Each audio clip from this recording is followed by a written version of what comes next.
Broadcasting live. Welcome, dirty peasants, to episode 4 of the Wartwood Gazette podcast. This week we'll be covering Bessie and MicroAngelo and the Third Temple. This is Amphibia Season 2, Episode 18. I'm your host, Mbatagon, and today we have King of the Uzbeks, Hey, Lemur, Hello, everybody. and Ben.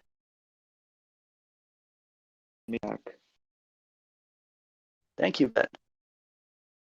So we're going to start talking about Bessie and MicroAngelo, and I'm just going to give a quick summary. So the episode is written by Geneva May, storyboard by Danny Ducker and Eddie West, and directed by Joe Johnson. So the episode starts with the planters are all preparing to go to the Third Temple. Hop Hop assigns Bessie to look after MicroAngelo, who almost falls down a well later. So then, while they're packing, Marcy informs Anne that she invited Newtopia's best armorer to give Anne a new look.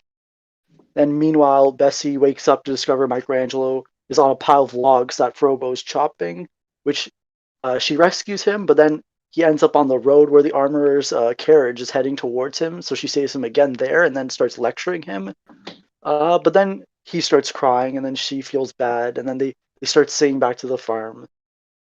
Meanwhile, Bernardo, the armorer, arrives, and then Anne agrees to try on some armors. And then Bessie wakes up, and he sees MicroAngelo heading towards the planters, dangerous preparations, and then Bessie freaks out and then rushes to get him, but then he leaves a mess in the process, which then Hop Hop gets upset and then grounds Bessie to the barn with a leash. So I guess this is a good place to start discussing the episode. And Bradley D. Baker, oh my goodness, he's always the best, the best animal actor in the business. he's pretty much the only one. There's also Frank Welker, I think. Yeah. Frank Welker, who's typically in a bit more older stuff. But yeah, D. Bradley Baker, he'll carry an animal episode for you. I'll start with you, Uzbeks. What are your thoughts on this first? I think I covered more than the half of the episode, but what were your thoughts on it so far before the final act? I liked the focus, like a lot of animal episodes, it anthropomorphizes them more than they are typically. Like, Bessie is more expressive and I think a little more intelligent than she's been in previous episodes. But that just comes with the territory. I thought it was cute. I thought it was nice that she didn't immediately start out as jealous or anything. She really did have MicroAngelo's best interest in heart. Not sure why they were packing if they were just going to take Joe Sparrow, but yeah, that's what I was wondering in the next segment. But there is a certain leeway I'll give them for just wanting a cute little episode. I did notice Polly brought up the secret basement with lots of weapons.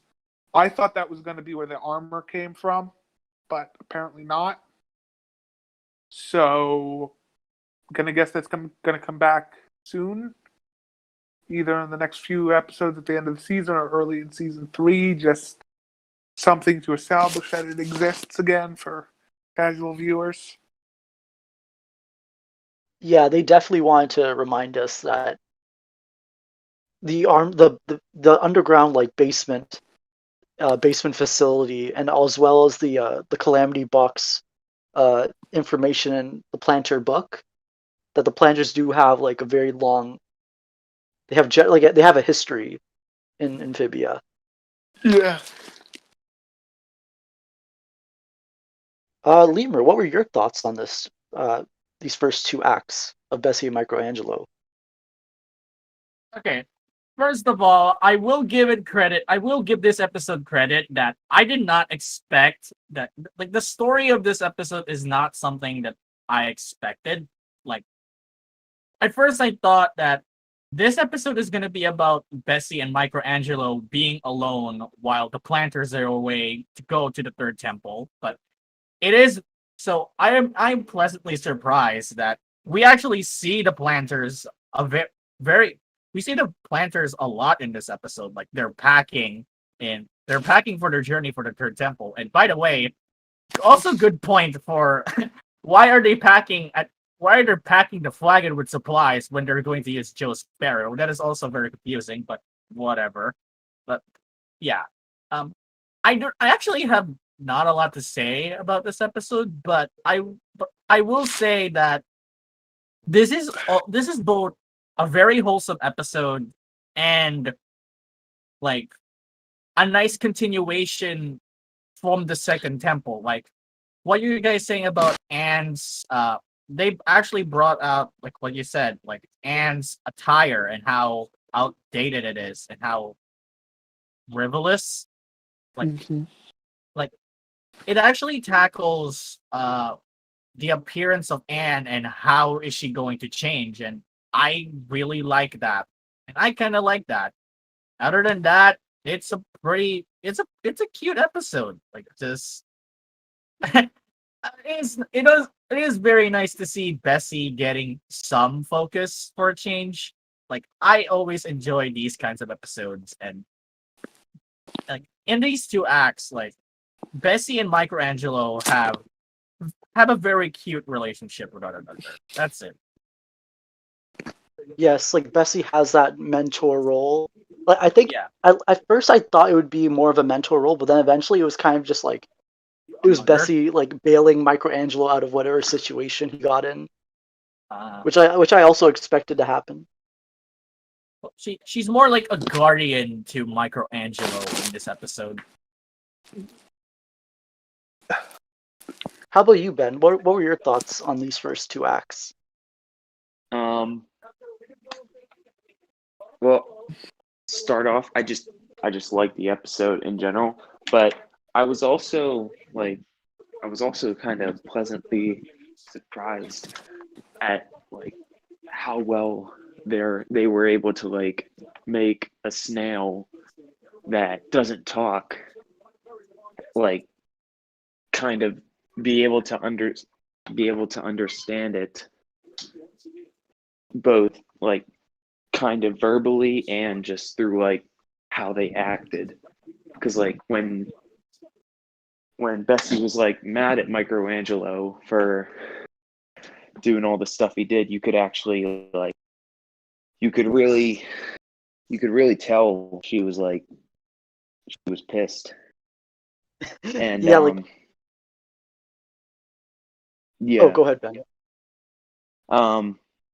And the bits where we saw like Anne and Marcy and the planters and the fashion guy, those were pretty good too, because we got some references to just other media, like the barbarian outfit from Breath of the Wild, and I think one other of the outfits was some form of anime. Yeah, it Yeah, was and then the Char outfit from Mobile Suit Gundam. the King Skull from Owl House. Oh yeah, that too. And I actually appreciated that Anne was talking about how Sasha and Marcy had a history of trying to give her makeovers. If nothing else, because it provides this is something Sasha and Marcy do together. It establishes that they had their own bonds, even if it involved making Anne uncomfortable. I'm sorry, I couldn't hear that, Lemur. No, it's just the noises. Oh, sorry. Oh, okay. But yeah, I appreciated that gave it a sense of backstory. Marcy seems like the type who has strong opinions about fashion, but also doesn't understand fashion. Just Yeah, we'll find out in the next episode that she wore Crocs with socks. yes. To be fair, she was a small child at the time, but Yeah. I liked Marcy's enthusiasm and such. Yeah. And it was also nice to see like Frobo helping out around the house. Like he was Yeah. chopping, I guess, firewood, and then also later on helping Marcy with her potions. Mm-hmm. Robo Which basically become their chore, like or not chore, their maid. Yeah, he's pretty clearly sitting in the back pocket for now. I don't really think he's going to come into the forefront until maybe the finale or season 3. yeah, let's see. Oh, the new armorer. His name is Bernardo. That does sound like a new name. They do love their fancy schmanciness. Also, he's voiced by Thomas Middleditch. Who I'm else not is? familiar with him. Yeah. Yeah, I don't Okay. know who that is. Okay. I see. Wait, do you, Lemur? But yeah, like I know some of his roles. Like I know him. I know him mostly as Pen Zero from Pen Zero Part Time Hero. But I know I know a lot of people who haven't seen that show at all. I've seen that, but I didn't know that was the Him. voice of Penn. Yeah, 'Cause- he has a very different voice this time around. yeah. Yeah, So it was let's Pen. see.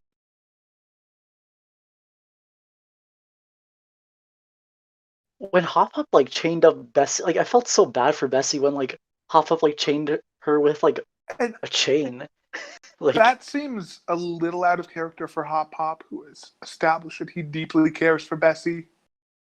Like, I can see him getting mad and like removing the responsibility, but like flat out chaining her up, it seems a little in service of plot rather than like they just needed her chained up for the finale, rather than any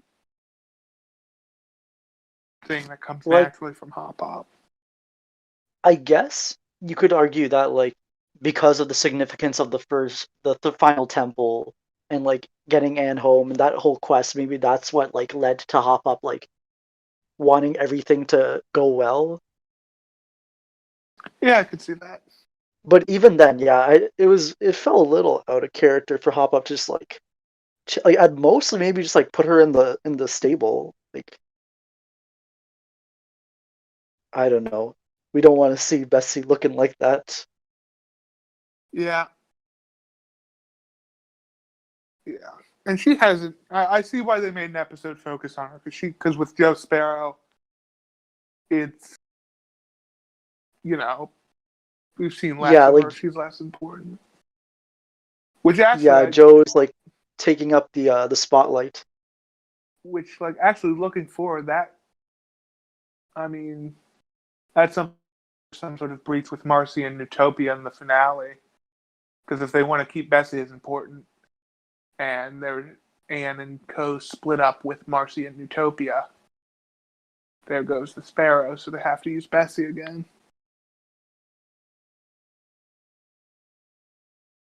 If I'm making sense.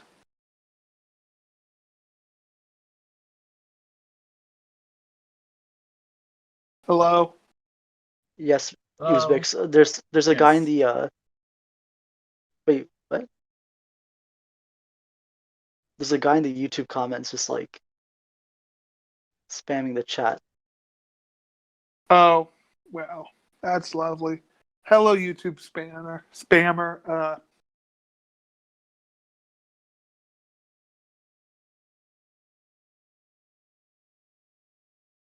All right, but if if there is anything else about the first two acts of this episode.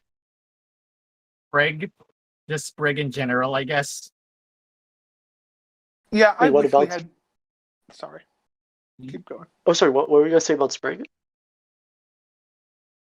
Yeah, just Sprig in general. Like he's funny in this episode. Yeah, Oh that's yeah, fair. I was about to mention that in the next like the final act, where when Anne is trying out like different armors with like to no success, except the one with the built-in trebuchet, and then like Sprig was like went from sipping tea to like launching the flaming projectile out the window, and then and then no one except MicroAngelo notices like the trail of maps leading towards the boom shrooms. And then like when Bessie pretty much tasks MicroAngelo with saving the day, and then he just gets like kidnapped by some like bird bat hybrid. I did not expect that. And then, as of course, like Bessie unleashes like 2% of her true power to basically save the day. Yeah. And then when Marcy and Sprig help Anne like take off the armor, like we notice like it's just the chest plate left, and Anne gives that quote. I forgot what she said, but it was really sweet about her like seeing herself and how she hasn't changed, or no, how she has changed, but like she gets to see her like she's comfortable seeing herself. It was a really uh nice like way to resolve that plot. Mm-hmm. And then the episode ends with Bessie and MicroAngelo singing back to the barn, and then going to bed with a picture of MicroAngelo drawn onto Bessie's family portrait. So I Mm-hmm. thought this episode was like really sweet and wholesome Yeah. episode And before I we love. get into this final stretch. And Uzbeks, what were your thoughts on this like final act? I liked it. I like. Someone said, I'm sorry, I forget who, how it continued from the second temple, and like Anne talking about how she's sort of accepted who she is. She likes where she is right now. Which of course makes things going forward very tragic. And I think we'll need to be on the lookout if she ever changes her appearance or her hair. That's a sign that something is shifting, and probably not for the better. Just after what she said in this episode about looking in the mirror and being happy with what she sees.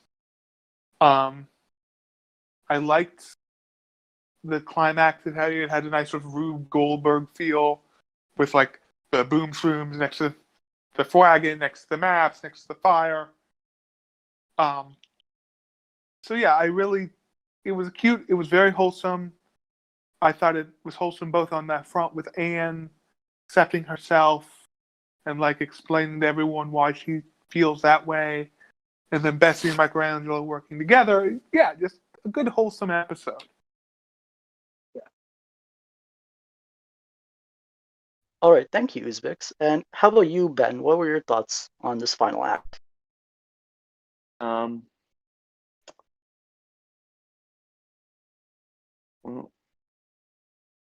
yeah, I thought it was really really sweet how it ended. Because like at the start, it was kind of just Bessie like just taking care of MicroAngelo as like another snail, but now at the end, like she's pretty much accepted and like yeah, accepted that he's like a part of their family now, just like Anne is. Um and the whole speech Anne gave to herself, or I guess also to us, the audience, was pretty pretty good, because that's something a lot of people who probably suffer from like identity problems or just how they look. It's a good message, and yeah, I just thought it was a pretty good bit of action, and then a good little family friendly message there at the end with Yeah, that. thank you, Ben. Yeah, I really like that. Yeah, the mix of like the perfect blend of like action and like wholesomeness. And what about you, Lemur? What were your thoughts on this final act? Well, this final act is actually is this final act is very good in my opinion, because not this finale established two things for me. One is that it is very nice. It's nice to know that MicroAngelo is not just a throwaway character. Like we all thought that he's gonna be forgotten. Like when he first appeared in Hopping Mall, when we all thought he's just gonna be there. Like he's just gonna be forgotten in the next few episodes or in the majority of the season. But like, but with his appearance in Return to Wartwood and now here, it's very nice to know that he is like, even though he's not like a major player in this season, it is nice to know that he is that the continuity in the show is still very strong. Like even in the littlest things, like what Microangelo having his own episode is just we get we like every character in this episode kind of matters, like big or small in a way, and him and like yeah, like I said, what you all said, like Bessie and Microangelo are a really wholesome relationship, and I kind of want to see more of them in the next episodes, probably in the finale, but we'll just see it. Second thing is that this episode's B plot is a very nice way to wrap up like to wrap up this plot that is kind of a continuation from the second temple. Like this established that Anne is now finally satisfied on who she is right now. Like she has finally grown and she is very happy with the person that she is right now. Like, and it's very noticeable when she says that she is finally satisfied on who she is seeing in the mirror right now. A lot of people aren't really that satisfied when they're looking at themselves in the mirror. And so hearing Anne say that she is happy on who she is and who she's looking in the mirror right now, it is a very big character moment for Anne, and I'm very happy for that.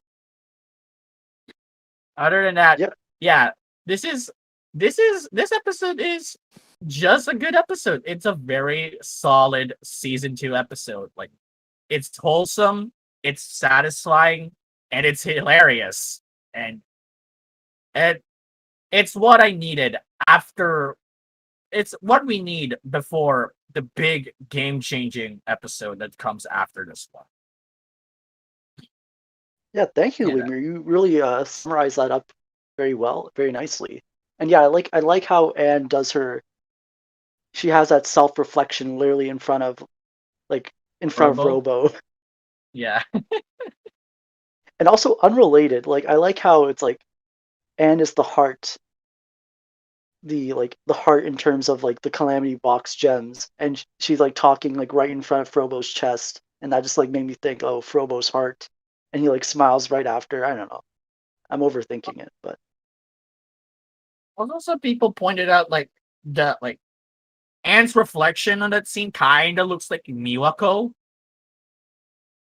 Who? is that the artist? Yeah, she's an art. It's an artist, like a very popular fan artist. Oh, okay. Now I know who you're talking about. Yeah. But I think we've covered Bessie and MicroAngelo. There's not a lot, but it's still a sweet and wholesome episode. Yeah. And then Indeed. I think Yeah, yeah. I was and kind of surprised at how like just good this episode was. Like I was just I think people said it before, but I was kind of just expecting it to be like Bessie looks after Microangelo, gets mad, then becomes friendly with him, but it was kind of more than that with the whole Planters and Anne subplot, but the Bessie and Microangelo bits were just more than gets mad, gets better, and then they stand each other. Yeah. yeah, the B plot in this episode was like I think a lot more substantial than I thought it would be, and I'm happy for that. And they meshed well together, which I thought was Yeah. nice. Yeah. Like the B plot is definitely like the meteor one between the two, but you can't take anything away from how good the A plot is. Still, They're both good plots. They also, whoever like just was in charge of like this episode, they did like a good job of transitioning from A plot to B plot to A plot to B plot, etc. Yeah. It just didn't feel like random transition. It felt like it was just it was good. It felt like, okay, we're done here, but let's see what's going on too without taking away from this plot. Yeah, I agree. Like the transitions were really nice. So I'm guessing Joe Johnson would be responsible for that, but of course, like the storyboard artist would also play a big role in that as well, in terms of like transitioning the scene between Bessie and MicroAngelo to whatever was happening at the planter home. I think with that, I think we'll head over to the next episode, which is The Third Temple, written by Gloria Shen, storyboard by Inbal Breda and Cassie Zwart, and directed by Jen Strickland. So let me pull up my summary. So the episode starts with a flashback. Some teenagers hijacked swings Anne and Marcy were on, but Sasha saves the day by scaring the teens away with her weirdness. Then back in the present day, the planters arrive to the volcanic final temple, and Frobo opens the main passage for the others to cross. And the first challenge is crossing a passage filled with monsters swimming in the lava below. One of them is about to strike Marcy and the dehydrated planners, but then they end up getting saved by Sasha, who saves them all, and they all run into the next room. And then Marcy and Sasha get to reunite, and Sasha reveals that her and Grime managed to track them down so she could apologize for the events of Toad Tower. And then Marcy recaps the gem quest they're on and what they've learned from Andreas to Sasha. And then they all head to the next challenge with Grime, while Anne and the planters remain suspicious. So, let's see. Lemur, what were your thoughts on this first half?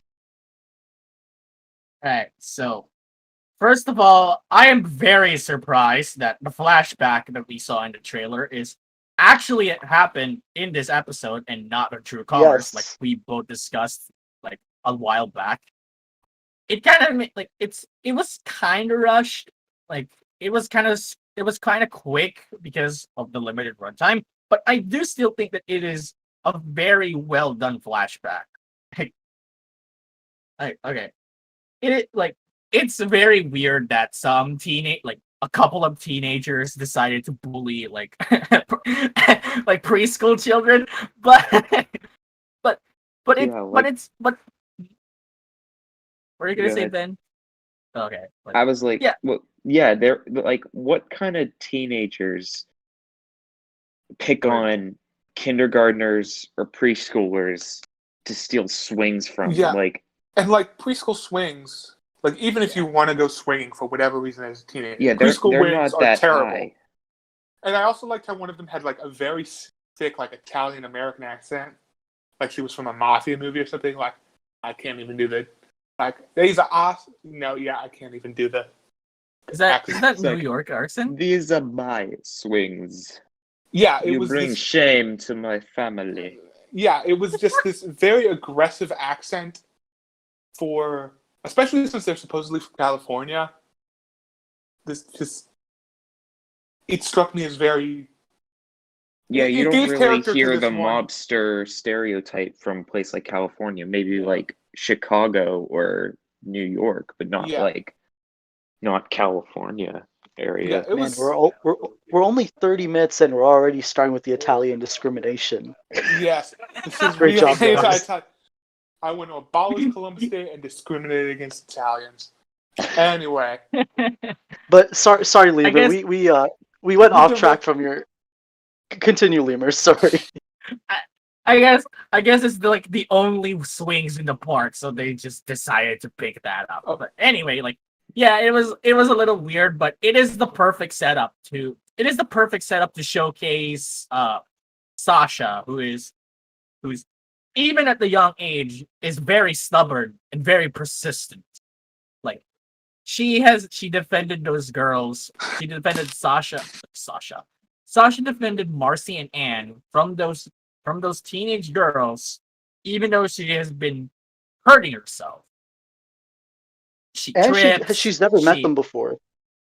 Yeah, she has never met them before, and yet she played the hero. Like, she wanted to save the day. Like, even though she failed miserably by tripping, going face planting into sandcastles, and just being ignored, to the point that the teenagers were they felt sorry for the kids, so they just leave them alone.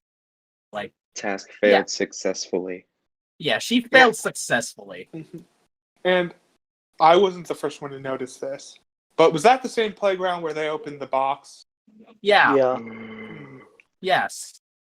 That I feel like that playground has been in their town for a very long time. Like I said, it's like the only park in their town. But yeah. And then But, in the present yeah. day, it's like it's all beat down, I think. Yeah, it's all beat down, rusted, and not that much use. And, yeah, like I said, that Anne and Marcy, who saw all that excursion, like, decided to invite Anne. They invited Sasha in the group because they admire Sasha's persistence, her determination, her stubbornness, and yeah, like, they defended, like, she defended them, so might as well give them back, back the good deed she did. And it's worth noting, Sasha doesn't have some villainousy to the greater motive here. She's not manipulating them in any way by doing this. Yeah, no. Anne and Marcy invited her over of like their own will. Is very selfless behavior from Sasha. I mean, as a young child. So I think it does a good job of expressing why they were friends more than just, oh, Sasha was manipulating Anne. And yeah, like, helps remind us that by the end of the episode, when we obviously have reason to distrust Sasha, that she's still not irredeemably or naturally evil. Yeah, like, this flashback perfectly paints the picture that Sasha, like, she's not naturally manipulated. She's not manipulative. There was a point in her life that Sasha was pure. Like, she has pure intentions. Like, her motivations, her goal was never in doubt. Like, there was no deeper meaning. It's just she just wants to defend people. Like, yeah, like, that her intentions were pure. I'm now more curious on how Sasha became the manipulative person that she became in the present day, when back in the past her intentions were pure. Yeah. So Yeah, that's an interesting thing to think about. As we yeah. learn, as we see Sasha moving forward. But Ben, what were your thoughts on this first half of the Third Temple? Okay, let me think here.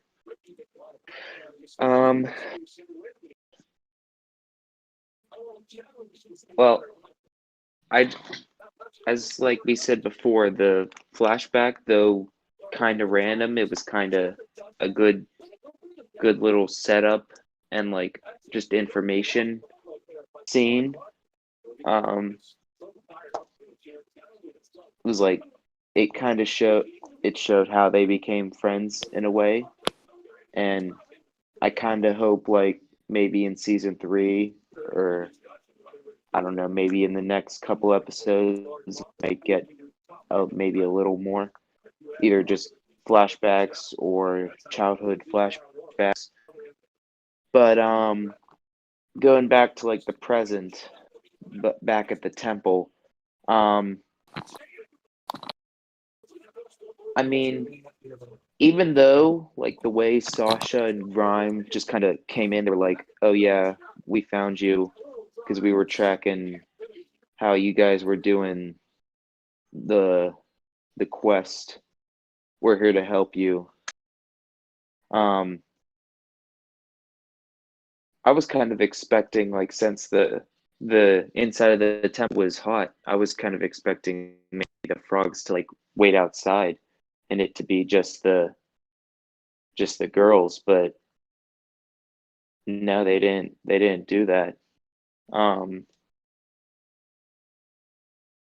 And what else? Oh yeah, Sasha just kind of straight up murdered that one monster with her sword there in the first room. He had it coming. Yeah. I think the monsters can reform. Because, like, at the end, the giant is, like, thumbs up to him as he dies. So I think they sort of just magically coalesce or whatever.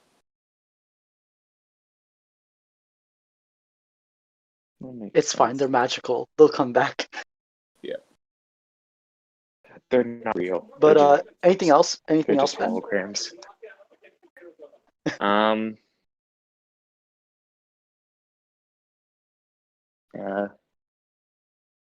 I don't know if this was in the first or the second room, but I like how Anne was like, "You guys want some lip balm?" And they just smothered it on their entire Yeah, skin, and instead of just their lips, they just smothered it all over themselves. And it was like, I think they wanted cantaloupe flavor instead of what other flavor Anne had. I forgot the other flavor, but it was just like hilarious Yeah. when they're all chanting cantaloupe. Bubblegum. It's bubblegum and cantaloupe. Well, I mean, bubblegum's pretty nice, but cantaloupe's pretty good. I don't get why people hate it. I haven't eaten cantaloupe ever, but I can imagine it's probably lip balm flavor than cantaloupe. Or not, than bubblegum. Sorry. Oh, that's all right.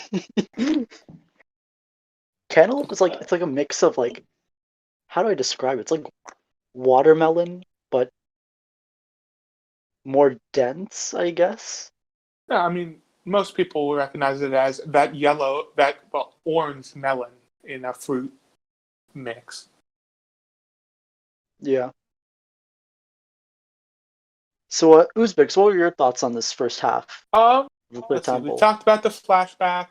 Frobo shows up, then gets shunted aside. They just want to keep him in our minds. I thought Sasha and Grime showing up sort of randomly and just saying, "Oh, we heard you were traveling together." That's a little, I'd have appreciated a scene of like them just like traveling and then seeing the bird and they're like, "Oh, we'll follow it," or something like that to better establish how they found the temple.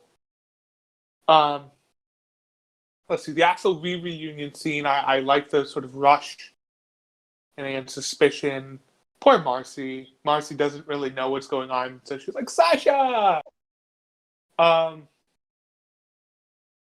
think maybe this is just me reading into it too much, but when Anne asks, "Do you think she's really changed?" and Hop Pop says, "Time will tell," instead of like immediately being suspicious, I think he's thinking back to his own mistakes there and letting Anne take the lead.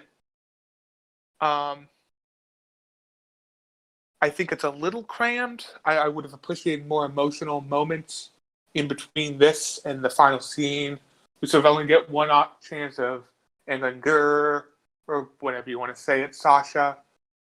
So we don't really get that building lack of suspicion leading up to the final scene. But yeah, I thought it was good. I thought Marcy sort of spilling it all was nice and in character. The way she talked about it as if like it's this Dungeons and Dragons or Creatures and Caverns quest where the king has told us what we must do to solve this problem is very in character for her.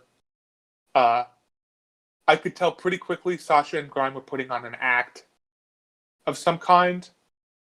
I'm a little surprised they made it so blatant at the end, but I think it was apparent that they had utilitarian motives and that Sasha wasn't just doing this out of the goodness of her own heart. I mean, now that you mentioned that, I guess I'll start covering the second half of this episode. Unless does anyone, Lemur, do you have anything else to add on? I know we spent a lot of time with the flashback scene with you, but is there anything else you want to talk about for this, like, up until the first challenge of the third temple? Well, I was going to point out how, like, the temple, like the directions on the temples, kind of reflect how the girls will speak in a way. Like the third temple has a lot of bro language, like bruh, like do you even lift bruh, like that's specifically in the second temple, like the second temple, like the second challenge. It kind of reminds me of how Sasha speaks, which makes me think like the temples tailor or regenerate according to the people that wield the respective gems. Yeah, I know Princess Cthulhu had a theory about this last week where passing the gates of each temple allows, like, the temple to read the gem user. So then, like, it would give time for the temple itself to, like, plan out, like, how to structure the challenges. I know for Anne it might be a little bit more difficult since it was like it was like a different, like, it's not a different kind of format. But I guess with Sasha's is just like lift this weights, bruh. Yeah, I like how one of them was literally just lift this barbell, lift this. Yeah, lift the barbell and that was it. Yeah, And the then second challenge kind of felt a little like just put in there, and then here's the third challenge. Okay, here's where the lore is. And I think if anyone has any more thoughts on the up until the first challenge, I think I'll just start recapping the rest of the episode if that's all right with everyone else. Okay, so this is where my notes end. I was in a little bit of a rush last night. All right, let me just fast forward through this episode. Okay, so they do the second challenge, and honestly, there's not a lot of talk about that. Sasha lifts the barbell, they pass, and then the final challenge, we see the stone monster we saw in the 2B trailer. And then what we didn't realize is that it increases the gravitational force. So, like, that's what pretty much pins down Grime and the Planters. And then eventually another wave, or it increases, and then Marcy's down, which leaves it, which it's up to now Anne and Sasha to defeat the monster. And then here Anne and Sasha have, like, a heart-to-heart talk about trust and trusting one another. And then eventually Sasha is able to, like, withstand the G-force. I don't know how, but she delivers the killing blow to the monster. He gives a thumbs up. They all end up free, recharging the gem. And then at the very end, Marcy quickly mentions, instead of opening the box right there, that they can go to Andrews to figure out how to properly tune it to get back home. And then as they're leaving the temple, we realize that even though it seems like Anne is starting to start for, like, she thinks she has a fresh start with Sasha, but it's revealed that Grime and Sasha need the girls to sneak into Newtopia for whatever they're planning. So I think what we'll do, I'll ask each of you what your thoughts are on the second episode, but whatever the last few seconds about what Grime and Sasha are planning, I think we'll have a separate discussion that'll lead into the speculation. So I guess starting with Ben, what were your thoughts on the final half of this episode? Okay.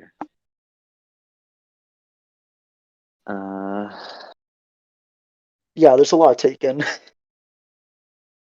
yeah, that and also just I have nothing prepared. Let me think. I can come back to you if you want. Well, I guess to begin, yeah,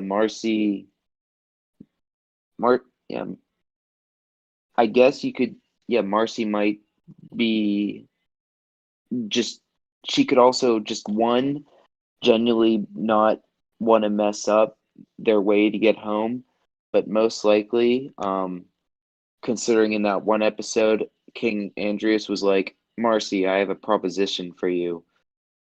That proposition was probably like, when you get it fully charged, don't open it right away. Come to me and I'll help you or anything.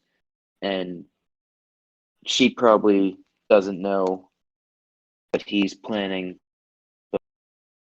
Um,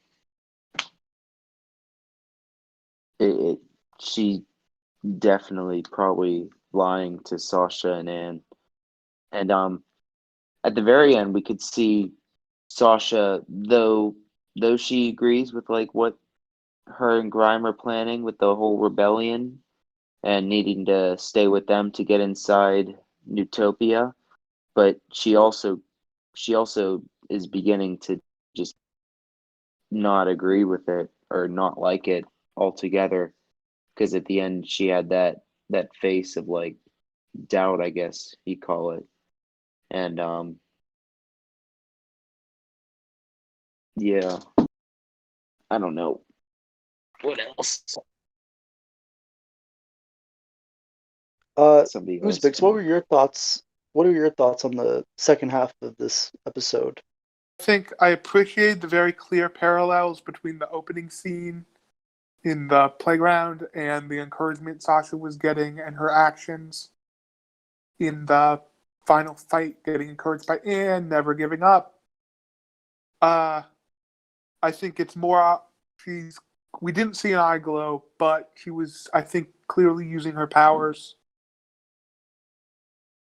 to To stand up withstand, and take down the monster. Um,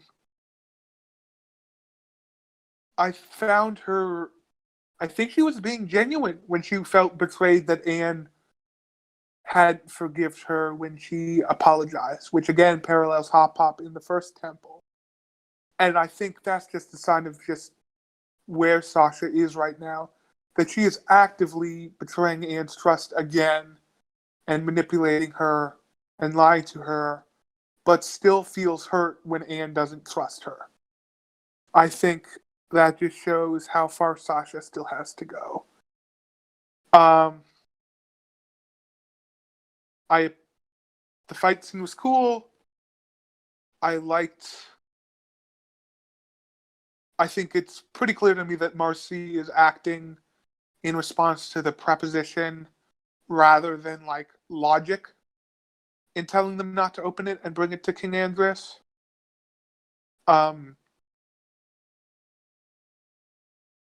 Just the yeah, way because she the acts, way, it's just very suspicious, and she's explained things logically before, like trying to get Anne to stay in Utopia in the day at the aquarium. But she's acting very suspicious, um, very sudden, very insistent that they bring it to Andreas instead of, like previously, she's touted herself as an expert on the box, all that. yes, I was But going to bring that up. Like even back in the first temple, before she knows how to like open the gems up. She seems to know the controls already of the box, and then now she's all of a sudden saying, "Let's go to Andreas first." and I don't think she's consciously manipulating Anne, but I think Anne is in a place where she'd be willing to accept that because it gives her a chance to say goodbye to the planners. It gives her a chance to talk with Sasha, and of course, Sasha, as we saw, has her own motives for not immediately opening it.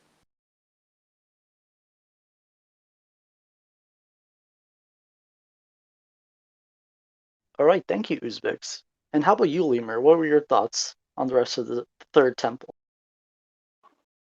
I guess Uzbek has pretty much said all my thoughts, but I'm just gonna keep it brief then. Like, like what Uzbek says, I love the parallels between the flashbacks and the climax of the episode An- where both Marcy and Anne encourage Sasha to fight the gravitational pull to win because and Anne's speech definitely like reflects that where she admires from the beginning of their friendship she always admire like her perseverance and her determination to getting things done and like even like I really like how even though things kind of change it her admiration to that determination of Sasha never really changed that much. Like, yeah, it's kind of different now, but there's always like a glimmer of spark of the Sasha that she knew was always in there. And for a brief moment, for a brief scene, that Sasha appeared in like in the most badass way possible. Like I love the fight scenes. I love the fight scene between the Golem and Sasha, even though it's pretty one-sided.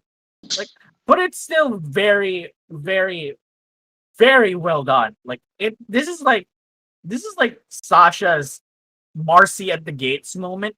Like like that scene from where Marcy had that moment from MATG where she fights the barbarians and she helps Sprig escape. Like this is like the exact same thing. Like this is her crowning moment so far in the series. Like even better than the Union fight back in Toadcatcher, and a little better than a little better than than the climax of Barrel's Warhammer. And yeah, but after that, like there's like the Marcy scene, like where she's talking suspiciously. Like, yeah, it is kind of sus, but it also makes sense. Like the last time they opened the box, it just transported them to Yeah. nowhere. Like they've just transported they got separated and they haven't seen each other for months. So even though it is kind of suspicious, Marcy's suggestion was the right choice, even though it's going to backfire on them very, very horribly. But but I will give Marcy the benefit of the doubt right now. But but trusting Andreas will definitely bite her. Like it will definitely iron her very, very badly, very, very soon. Yeah, that's all I got so far. Very, very good episode. Thank you, It- Lemur. And oh, go ahead, Uzbeks. I think it'll be interesting to see what. I don't know why, but the wording of Andrea saying preposition makes me think Marcy is getting something from this more than just logically, oh, we should go see Andres. And I don't know what that is yet. But I don't think Marcy would be as nervous if it was just like, all right, so we need to go see Andres to make sure there isn't a problem. Because there's nothing to hide there. But here, she's got some sort of secret. And I don't quite know where we're going to go for that. So that's very exciting going forward. I mean, before we go into speculation, I just want to bring up that since this is we're basically concluding the temple quests, and we've noticed that the first temple was very much a more traditional kind of shrine or puzzle-based temple, and then Anne's was a little bit unconventional, while this temple is like much more direct. And Straight up. overall, yeah, it's just it was actually, yeah. Now that I think about it, the first challenge basically crossed a river. Then there was no kind of like there was no catch to it, and even the second challenge was just lifting the barbell, and the third challenge defeating the monster. So this temple was a lot more direct with its instructions. The third test of the third temple is basically a major test of strength from Breath of the Wild, except it's actually difficult. You had to get rid of all your armor. Yeah. Wow! Whoa, is Libra okay? Lemur, No, no, You no. were That was just really noises. excited there for a second. No, no, no, no. Just ignore that. Noises. You don't hear anything. Okay, Libra. Um, what else do I want to say? For the third temple, I know it was about perseverance with Sasha. I know for Marcy, her relation with the temple was basically her learning a lesson about humility, and then the second temple was more about Anne having a little bit of self reflection, and then the third temple, I didn't really feel like there was a link between. I know Sasha's perseverance. It didn't really feel like something she needed to learn, but maybe that wasn't the point of the third temple. But I don't know. well, It felt like there wasn't a strong enough link between the yeah, temple and Sasha for me personally. yeah. And Anne didn't really need to learn responsibility. Like, she was acting responsibly throughout the episode. The Valerina or whatever just took forever to, like, take a test that actually proved Anne was taking responsibility for her actions. So, yeah. I feel like the lessons are not really like something they needed to learn, but they're lessons that they need to learn, not because they're like not because they need to learn those lessons, not because they like necessarily lack them, but rather those are lessons that they need to keep in mind because the future for these girls are very uncertain. They need to be aware of them. Yeah, they need to be aware of them. Like these are the traits that they need to move forward this dark path that they're going to go down in the finale and in the future. Basically, that's basically what I'm trying to say. And I know with the first temple and the second temples, their endings were very like more plot focused or uh, teased a lot more about what would come in the future. While the third temple is more so about like the character paths that these characters might go on by the end of the season. Yeah. Well, I mean, well, the final scene of this had a very big plot thing, so I'm not sure I quite agree with Well, that. I think all three ended on clear cliffhanger. I guess cliffhangers. I guess the first two were more so cliffhangers about the box, maybe. Actually, no. Actually, no. I can't I, say that because I know About first True temple was Colors. mostly I get what you're saying, though, that, like, each one introduced a new possible element to to True Colors. just to the mythos, the big glowy thing, the idea that a gem might not be fully charged. Whereas here, yes, it's a revelation about Grime and Sasha are plotting something, but we could have guessed that anyway, just from how suspicious they were acting. And the final shot isn't about them plotting, it's about Sasha feeling a little guilty. So I get what you're saying there. And I think, is there anything? Does anyone want to cover anything else about the rest of this episode before we go on to speculation? Real shame we didn't get to see Sasha and Grime respond to Frobo. Oh yeah, that's a missed opportunity. First, You have a robot? And you didn't tell me? Grime's like, what's a robot? Can I use it to conquer Utopia? No. Maybe. Ben, is there anything else from this episode you'd like to bring up? Um, I guess not really from the episode, but like we don't really know what would have happened if they had opened the music box right then and there with Anne's gem not like being fully charged technically. Like would they all be transported home, or like would Anne be like half transported to Earth and then half of her left in Amphibia or something, like some nightmare scenario? I think you need all three to travel. Just, I don't know. Like, they didn't try after they charged the green gem. Sorry. So, yeah. I mean, with But Ben's point, like I just imagine like Anne like phasing in and out between Earth and Amphibia. That would be creepy and also like super. kind of like Ghost, or what's her name from Ant-Man and the Wasp. Yeah, I think her Kind name of. was just Ghost. Yeah. Get her a cool suit of armor that keeps her separated or in one reality. All right, what's next?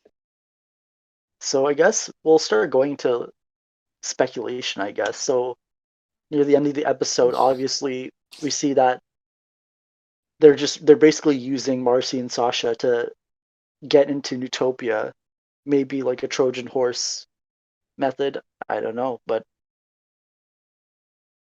yeah, you knew something was off. But just seeing Sasha like comment on about how she was able to like convince them. I don't know if it felt like it's like we're going to break. But Sasha really doesn't have a way out of this. Either she Oh, turns on no. Grime or she turns on the girls. And And then if she turns now, on Grimes, she still loses the girls. Because she has to yes. admit she's lying. So like Sasha has dug her. She's made her She's in a bed. deep hole. She's Yeah. gonna have to, yeah.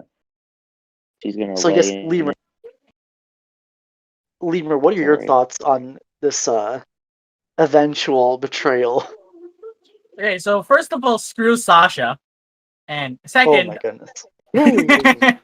Language. second, I want to give a shout out to Orb, who predicted this will happen ever since the 2B titles and some synopsises were given, and Princess Cthulhu. Like those two are pretty much on point on these last three episodes. Like I love the setup of these. I love the setup of these last three episodes. From here, we can actually see where where those last three episodes are going. Sasha, like we saw Sasha, like in the very few seconds of that episode of Third Temple, feeling guilty. Like she looks in doubt and kind of feels guilty about what's going to happen. Like these next two episodes, like next week's episodes, are going to be about Sasha. It's about Sasha's soul being eaten alive because she is slowly feeling the guilt of her eventual betrayal. Like it is going to be devastating for her, and I can't wait for her to suffer. Because, because like we said, like I feel like Sasha hasn't hit her her rock bottom just yet, but these next three episodes are going to ensure that she is going to reach that rock bottom. And Well, I think the next episode, I think it's going to like give her a little bit of an uphill, a little bit of a valley where she gets to bond with Anne and Marcy and Wartwood, assuming that they're coming over for the dinner, which yeah, honestly seems more and more likely. and then Yes. she's gonna hit rock bottom by True Colors. Like, would it be ironic that Wartwood started to trust Sasha, like, in the end of Battle of the Bands, and then she immediately betrays them? Although if it's at Utopia, they might not. Well, yeah, but they're probably going to learn it eventually. True. And, like, also, like, I feel like the Battle of the Bands is going to be the Sasha is going to be Sasha's version of New Wartwood for Marcy. Like, I feel like it's going to be the episode where Sasha may bond with the Wartwoodians for a change, even though it's still going to be, even though the main focus of that episode is still going to be Anne and Marcy and Sasha's relationship with one another, like the rekindled friendship between them. And since like originally Lima and I both thought that the flashback with the girls would be in True Colors, but then it happened in this episode, which once again Princess Cthulhu was correct on that when we spoke with him last week. And Again, Someone's been making deals with the outer gods or inner gods. I don't actually know. I don't actually know the Cthulhu mythos. So, oh yeah, right. He's part of the Lovecraftian mythos. Yeah. Right? but So- oh, go ahead, Uzbeks.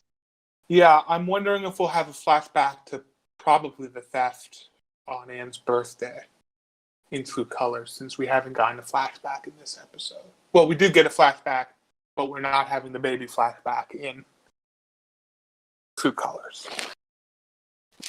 Would that be a nice way to like a nice repetition, I guess, of each finale going back to the day they were transported, Yeah. and maybe from what would they cover though? I guess from Marcy's point of view. They would cover Marcy's role. Point of view. Oh yeah, Or possibly, because there's obviously, because in Reunion, remember, they cut straight from Sasha getting the text from Marcy to them opening the box. And then we saw in Best Franz the flashback of her physically stealing it. So we may get a scene of the three of them together, Marcy and Sasha convincing Anne to steal it, and then them going to open the box would be the 2 points, even if we limit it to Anne's perspective, would be two very important parts of the story.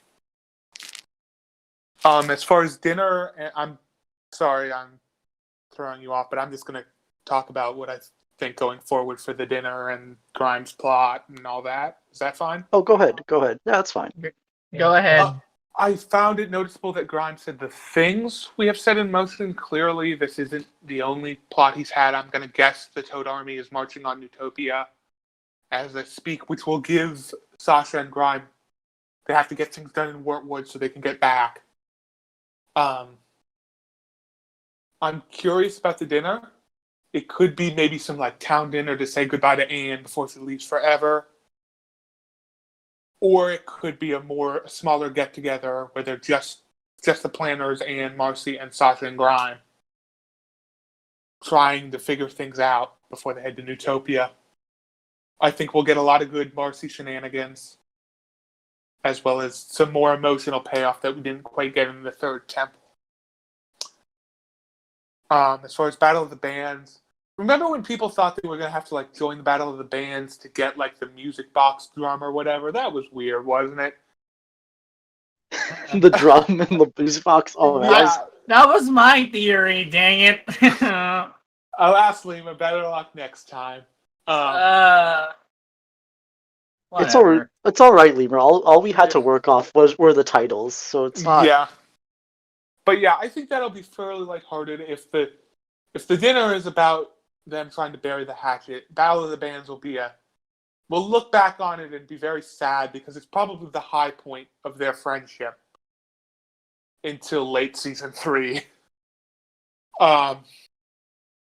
I'm hoping we get one of them is like from Sprig's perspective somehow, like maybe he's jealous of they've reestablished their friendship and he's feeling left out, or something along the lines. Because it's been forever since we've gotten a good Sprig episode.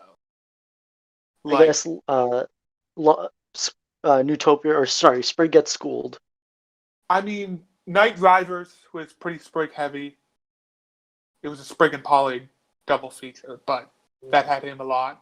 And then Ivy on the Run, he was in the A plot. But since then, we haven't gotten a lot of him. And I would greatly appreciate. I mean, we could still see Sprig being a major player in the dinner. Like, yeah, I like, know. But he can be suspicious of Sasha. That's like, even true. like all the planters. I feel like the point of the dinner is about the planters being reconciling with Sasha and Grime. I feel Grime. Like, yeah, I do feel like they'll be more suspicious of Grime because at least they saw like Sasha on the tower letting go, and Sasha helped them, and Sasha was Anne's friend, and Anne's willing to. But Grime, there's no real connection there. Yeah. So I think it'll be interesting going forward. That makes a lot of sense. Yeah. Ben, are there any predictions or anything you want to speculate about for these upcoming episodes? I guess continuing on the Sprig being part of the dinner, I kind of can see like maybe like Sprig would just be like helping out and like serve food and stuff, and maybe he'll be like listening in on like conversation between like Sasha and Grime, and like I don't know if this was in any other shows or something, but he'd probably like pretend to spill stuff on like Sasha or Grimes' clothes and be like, "Oops, sorry." All I could sarcastic, see that. like, and like, I don't know, maybe MicroAngelo has something on his shelf and like moves across the table to deliver food. I could see that. Not really anything lore, but just like cute little visual gags that could happen. I think. I'm sorry. You continue. But Battle of the Bands. I don't really know how like lore or like story based that could be, because it could just be like it could kind of just filler episode until True Colors. So it could also have a bit of information about like how Sasha and Marcy and Anne are feeling. And I expect some more like suspicious Marcy as her preposition with Andreas comes closer and closer. Suspect she'll get more and more nervous. Well, Sasha will have to lie. And she's all right at lying, but as her emotions and as she rekindles her friendship, I think it's going to be interesting to see how much Anne realizes her friends are cracking up under the pressure of lying to her before the True Colors, when everything's going to go to hell. Oh, sorry, that was a no-no word.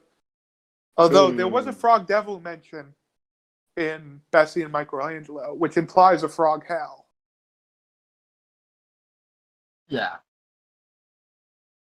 I'm surprised like that they were able to say devil. I don't know. I thought that'd be like a censor word. I don't know what Disney censors. You gotta wonder what frog religion like all looks like. Do they have They say "Oh my frog" a lot. Do they have a frog Jesus, or like they don't? But they don't seem to have a church. Although none of those small towns ever have churches. Or like in animation. Yeah. And to be fair, this is Amphibia we're talking about. They've gotten away through with some very gruesome stuff. Yeah, that Yeah. that Western town like frog bursting out of the chest stuff. Yeah.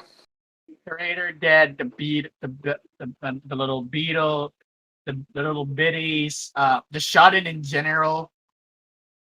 Yeah, there's been some very horrific stuff in Yeah. this show. I don't Yeah, think And the also, devil is pushing it. and the Yeah, this curator isn't getting dragged off. Yeah, the curator dying.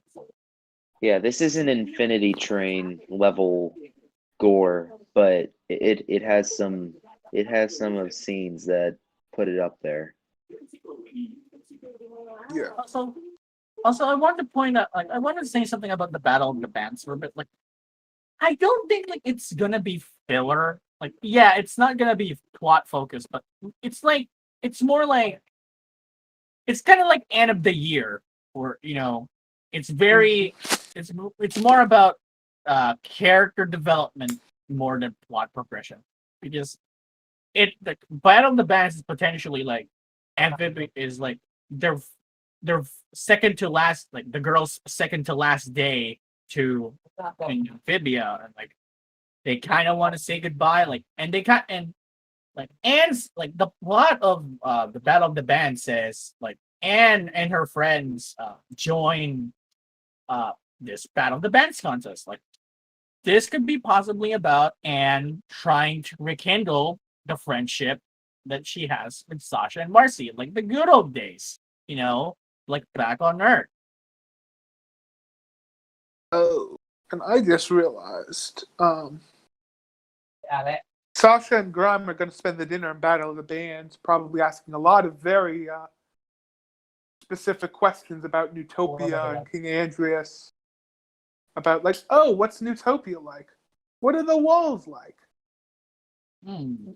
Those kind of.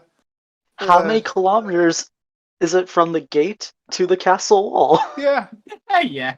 Please, have you noticed any weaknesses in King Andreas? And then Marcy It's like what being time? like, Or what? go ahead, Lemur. Yeah, like didn't yeah, like Sasha asked all those questions, and then Marcy just laughs about it because she has no idea about anything at all. And then maybe we'll get Grime. hints from Marcy about her deal with Ingress. Yeah. Oh, and also Grime's just Marcy, writing all the information down in a notepad. Yeah. and also Marcy was like chief ranger of the Night Guard, right? Yeah, so she was. probably knows Yes. everything. Yep. That's gonna be fun.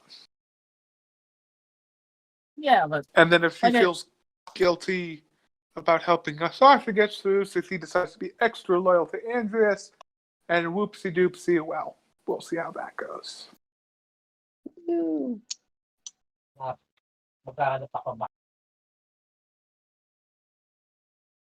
And then also like Frobo is probably gonna be like in the kitchen.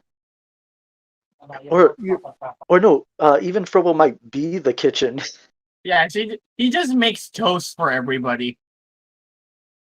Yep, that's what the dinner is, toast. I wonder if they'll get dressed up for either of these. Oh, I can see Sprig sporting a little like bow tie or something. Well, I want to see Frobo in a bow tie. I just realized now that is like my life goal now is to see Frobo in a bow tie. Oh, I saw him with Polly's bow tie. Or Polly's bow. Oh, that could be cute. like that's gonna be the promo art for this week's episode. Yes. For this week's episode, Frobo in a bow tie. Yeah. And just to be clear, this is unrelated. No one has decoded the letters from below the circles underneath them. And when they try to recharge the strength gem. Yeah. Like it just came out as a bunch of gibberish, right? Yeah, like I feel like those are either gibberish or ciphers. All right. Just making sure I wasn't missing anything. I know in like one of the circles there was like a picture of like a creature with a horn attacking a tower, and that was like referencing Barrel's Warhammer. From the second temple, yeah. From the second But temple. we shall see. Yeah, but shall see. we don't really know what the symbols actually mean, despite like The the best promos efforts. or whatever Oh, getting what those are. getting the letters corresponding to the symbols. Yep, promos. We'll see what Wednesday brings. Oh, Wednesday when the promo drops. Yeah. Wednesday, 5 p.m. Eastern time. Yeah, keep that in mind, ladies and gentlemen. Mm-hmm. And I know I think I've said this last week and the week before. I don't like how much the 2B trailer revealed in the third temple. Yeah, I get, but it didn't really reveal the emotional dynamics. And it just showed that they were in the same room, which I guess is a bit of a spoiler, but yeah. But we're going pretty blind for the rest from Yeah, just the trailer itself. Yeah, The from here on promo- out, we know nothing. We'll know what we get from the weekly promos, but I'm pretty sure all that's left from the 2B promo is Yunnan in the Royal Palace looking psychotic, and the Fighting scene at the toads. end on the walls, Which are definitely true colors. which are, unless something goes terribly wrong for the Toad Army and they attack early, yeah, those are both true colors. Yeah. So technically next week we'll be going in more blind Than any other point of this in 2B. Yeah. than even true colors. Yes. Even Although we'll see these- what the promo gives us, which I'm hoping for a good promo. I like those ones. And the promos tend to show the second segment. Yes. Because this although I know the exception was Second Temple and Barrel's Warhammer. That Yeah. was the exception. they do tend to show the second. Although some of that may have just been, they do have more time now that they're not sharing it with Big City Greens. So possibly the dinner might be the least we Yes. will see from a segment, Yes. other We than shall Bessie see. MicroAngelo. I feel like they're going to show both episodes in the promo this time around because Bessie and can see that. MicroAngelo have really nothing Yeah. significant to show. But these two episodes can be very, very can have very important things. So yeah, we shall see. If I had to guess, it would be something similar to After the Rain, where it's like this normal fun conversation, and then at the end something comes up and it's really awkward. You know, like how the promo for After the Rain was just like them having breakfast, and then Hop Pop getting the news about the box and him going like, "What?" It's just Sprague being awkward again. I could see that. Brain Like, stop stirring the pot. like, hey, remember when you tried to kill Anne back in Toad Tower and then Marcy just says confused there? What? Or then Marcy just he's also going to punches bring up Sprig. Falcon Punch. But yeah, But also, what was I going to bring up? I love that scene in the Second Temple where like it like dramatically shows Sasha's like back and sword, and then just goes into like the roses. oh the Hey, girlfriend! that was very funny, and it called back to her quiet pose with Percy and Braddock in Barrel's Warhammer. So yeah, solid episodes. Yeah, like I will say, like Bessie and MicroAngelo is just solid episode, but Third Temple is very, very good. Third I mean, Temple like- of compared to the other two sort of Sasha-centric episodes this season, which were Toadcatcher and Barrel's Warhammer. I thought it was actually the weakest just because of how crammed it was and how a couple things felt a little rushed. But that's just a testament to how well Sasha has been written this season. Yeah. And like Barrel's Warhammer was so good. Also, in terms of like the Temple episodes itself, like This is probably like the second best temple episode we got so far. It's like I first, actually like third, and Second second. Temple. I like Second Temple better than this, but Oh, really? they go straight 1, 2, Yeah, 3 I do for more in too. terms of which you could say it's a decline in quality for every temple, but that's overly harsh. They're all very good, but yeah, Yeah, they're all And also highlights of the season.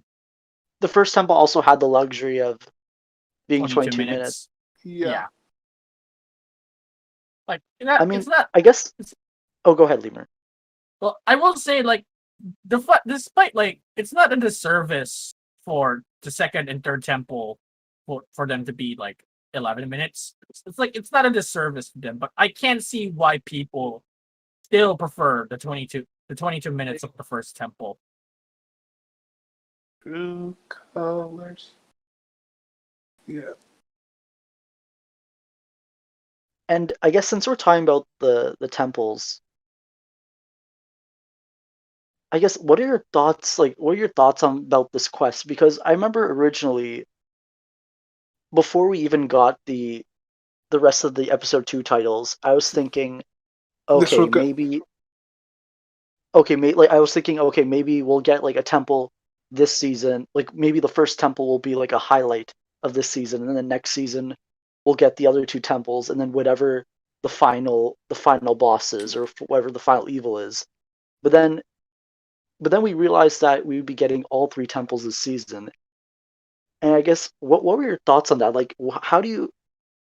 Because now I'm not sure the box is now recharged, and now we Well, are in a very uncertain part of the show. I don't think they're going back to the temples, and if they do, it's going to be a cutaway, just a montage of them going back through the temples at some point in season 3. I don't think they're going to come back and redo these, which means there's another way to transfer gem energy or another way to get home, without the box itself. Because I think at some point the gems are going to do something, and they're going to get the energy back. They're going to get the powers back, and so the power of friendship, probably. very possible, Ben. Very possible. But yeah, I think this shows there's going to be an alternate route than perhaps even the designers of the box intended. And I think aside from Valeriana talking about the box, you don't really see the temples mention or show the box in any way. So I'm thinking Yeah. that the gems and the box aren't linked with one another, or whatever link there is was made by the ancient society that existed before. Well, remember in Bizarre Valeriana had the other broken gem items. So I think it could be there's a wide variety of powers, all utilizing that gem temple system. But the box in particular isn't the only thing. Yeah, so like I think maybe the box isn't the only device out there, in my opinion. Or Yeah. maybe it's maybe one of the more Yeah. well-known devices, since people have information about the box, including Yeah. Utopia and Hot Top. Yeah. Which we still haven't seen what the book says about the box. Yeah, they haven't mentioned that yet so far. Read I think the they haven't book. even talked about Marcy. Read the book. Yeah, tell Marcy, read the book. Yeah. I feel like that's because they're very entrenched in Temple Quest so far, but since that's finished, I think they may have the time to reveal that. Yeah. If it's vague, I can see why they just didn't mention it. But like, there's a full page to it. Like, at least tell the audience what it says. Yes, it was a double spread, so it has to. Oh, Even if man. it's just like vague danger, many have died searching for this box. Like that would be fine. I just want to establish: is there not any detailed information? If there's not, that's fine, but you need to establish that.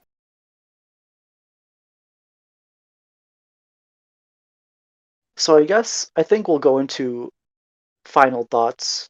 I'm guessing starting with Uzbeks, what are your overall thoughts on both these episodes? And Two what do you hope very to see? solid episodes. Not quite as good as last week, but still two very good episodes that set us up for the end game pretty well. We have a fairly good idea where things are going. Marcy and Andreas are the only real wild cards we have left.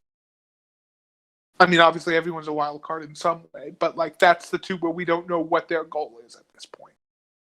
So yeah, two solid episodes setting up what should be a very thrilling end game. All right, thank you, Uzbeks. Lemur, what are your final thoughts on both these episodes? Yeah, I very much like the batch that we got this week. Like I said, Bessie and Michelangelo is a very solid, wholesome episode, and the temple and the third temple is a very great it's a very great it's a very good temple episode. Like it's definitely one of the highlights of the season so far, and yeah, it is nice to see it's nice to see Sasha once again. It's nice to see Sasha more frequently this time around instead of waiting for another 7 months for her to return. All right, thank you, Lemur. Ben, what are your final thoughts on both these episodes? I guess yeah, just like Uzbek said, two pretty good, pretty awesome episodes. It gave us a little bit of history with the girls and their friendship, and pretty cool temple challenges.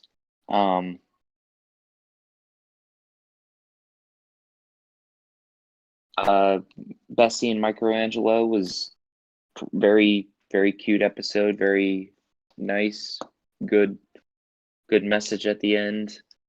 Third temple, good action, some suspense, some suspicious activity between everyone really, and I don't know, yeah, just two very well written episodes. All right, thank you, Ben. And yeah, like my overall thoughts on this episode were I liked how wholesome Bessie and Michelangelo was. I liked how Anne got her new armor. Oh wait, I don't think we really discussed Anne getting her Newtopian armor, but I mean, we talked about her speaks to the mirror / Frobo, and how oh they right. took off the armor and left Yeah, only the breastplate.